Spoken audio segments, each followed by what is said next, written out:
سوال ہے کیا غیر ضروری افطار میں تاخیر سے زیادہ اجر ملے گا؟ تو اس کے بارے میں سحری کے درس میں بھی بتایا گیا تھا کہ اگر آپ غیر ضروری افطار میں تاخیر کرتے ہیں، یعنی جو اصل وقت ہے افطار کا، جو غروب آفتاب کا، جو مغرب کا وقت ہے، وہ وقت داخل ہو چکا ہے، اس کے باوجود آپ غیر ضروری طور پر احتیاطی طور پر ایک 5-10 منٹ کا جو ہے وقفہ لیتے ہیں، زیادہ تاخیر کرتے ہیں، تو اس سے آپ کو کوئی اجر نہیں ملے گا۔ اور اگر آپ اس نیت کے ساتھ تاخیر کر رہے ہیں کہ آپ کو یہ تاخیر کرنے پر جو ہے بہت بڑا اجر ملنے والا ہے، اور جو لوگ وقت پر افطار کرتے ہیں آپ ان کو مجرم سمجھ رہے ہیں، تو یہ بدعت ہے۔ جیسے کہ حافظ ابن حجر عسقلانی رحمہ اللہ کا جو قول ہم نے اس سے پہلے والے درس میں دیکھا تھا، ان کے قول کے مطابق یہ ایک بدعت ہے،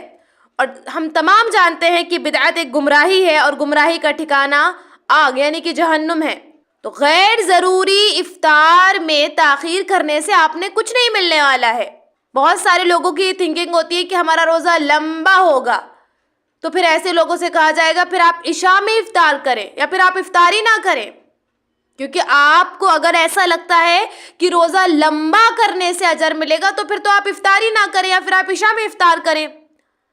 روزہ لمبا یا چھوٹا کرنے سے اجر نہیں ملتا، روزہ طریقہ محمد صلی اللہ علیہ وسلم پر گزارنے سے اجر ملتا ہے۔ تو یاد رہے غیر ضروری جو احتیاطاً یعنی کہ وقت ہونے کے بعد بھی جو ایک احتیاطی طور پر پریکاشن کے طور پر ایک 5-10 منٹ کا اور ویٹ کیا جاتا ہے افطار میں، یہ بدعت ہے۔ ایسا کرنے سے آپ کو کوئی اجر نہیں ملے گا، بلکہ جب ایک انسان صحیح کرنے والوں کو غلط سمجھے اور اپنے آپ کو صحیح سمجھے تو ایسی صورت میں تو کہا جائے گا یہ اللہ کے نبی کی احادیث کو غلط کہہ رہا ہے اور اپنے خود ساختہ عمل کو زیادہ اونچا سمجھ رہا ہے، تو یہ تو اور وبال جان ہے اس کے لیے۔ تو ایسا کرنے والے کو کوئی اجر نہیں ہوگا، بلکہ بدعت کا اور سنت کو دبا کے اپنی خود ساختہ بات کو عروج دینے کا وبال ہوگا۔